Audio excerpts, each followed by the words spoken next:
Hello, ladies and gentlemen, it's Will. Will coming back to you again. This time, we're in the anger management and conflict resolution phase. Again, anger management and conflict resolution phase.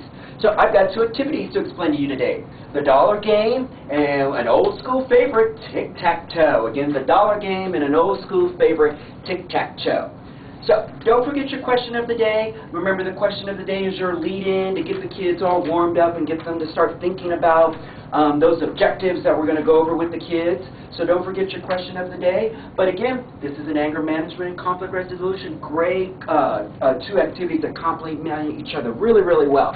So for example, your dollar game is going to provoke it all. It's going to stir the pot. It's going to get it all going because this game is going to cause imbalance, some uneasiness, and it's going to show us sometimes that life's about chance and things happen in life that are not always fair. So we're going to provoke that.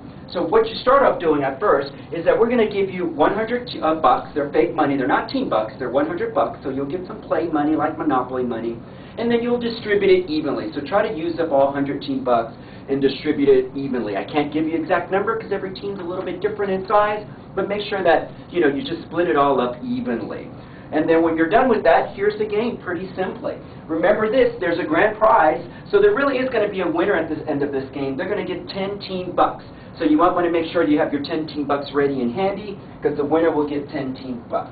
And this is it, really simple. It's like going to Vegas and rolling the dice, except you're only going to get one and they're going to roll it. Whatever value shows up, that's exactly what they get. So here we go. They roll a 1, they collect $1. They roll a 2, they give $1 to the person to the right. If they roll a 4, they give a person $1 to the person to the left, and so on and so forth. So pretty self-explanatory in your directions. You'll see how they'll roll a dice, and they'll distribute that money, whether it's taking it or giving it and back and forth. And then here's how you figure out who the winner is. And it's your choice, mentors. You can do it two ways. You can either do the student who has the most bucks is the winner, or you can try maybe the first student to earn 20 bucks is the winner, and then award them accordingly with that nice grand lottery prize here, 10 teen bucks.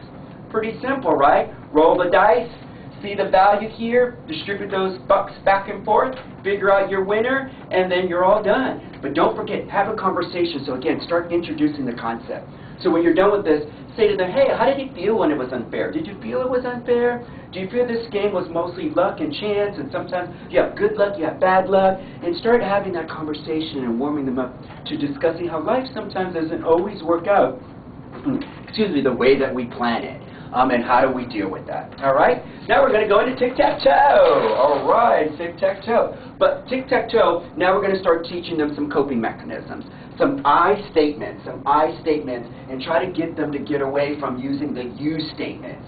So like you see right here, you makes it worse. Again, those you statements make it worse. The I statements really help to solve problems. So here's an example. Let's say you throw out this scenario to your kids. Imagine your friend used your iPod without asking it and broke it. It made you really upset. What would you say? So normally, I think the typical things, and I even think as adults we still say these kind of things. I tell you, I'm using I statements in my life right now, and it really works.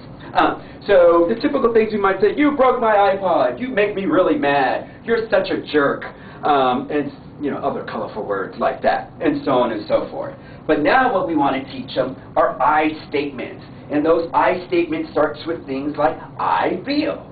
And then when we get through the I feel, when, and then you tell them when, so whatever the situation is, and then can we, and then how do we work together to resolve that. So maybe a better way of resolving that or using an I statement is, I feel really upset when people break my stuff. Can we figure out how to get it fixed? Or, I feel hurt when my friends take my things without asking. Can we ask each other before we borrow our things from now on? So, for example, so to say, you broke it, you're such a jerk, I hate you. Now we're going to talk about the I, and then just to make the situation better. So the kids are going to get a little template. You'll see that in your packet. There's a little template that says, I feel blank, when blank, can we blank? And we'll give you a little scenario that they can start practicing that through. All right? Now that's the lead-in. That's exactly how you're going to play Tic-Tac-Toe. Pretty simple. So you can divide your team into two groups.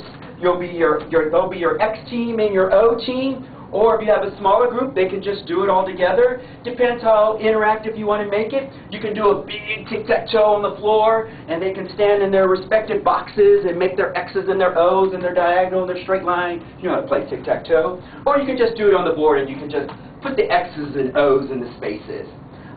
You're going to give them I statements. So mentors, remember this. Each box has a corresponding scenario. So try to keep your numbers in order and use your document to go through it.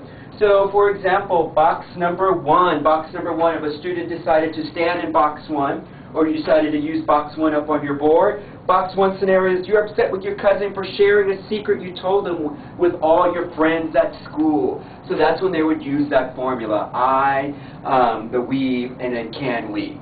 And that's pretty much it, pretty simple. So if they fill out that statement and you feel that it's pretty positive and pretty healthy, they can earn that spot. If you still feel like it needs some work, maybe you don't give them that box and then the next team gets to steal that box. And that's it at the end of the day. So make sure your kids understand that it's normal to have angry feelings. It's normal, it's normal, it's normal.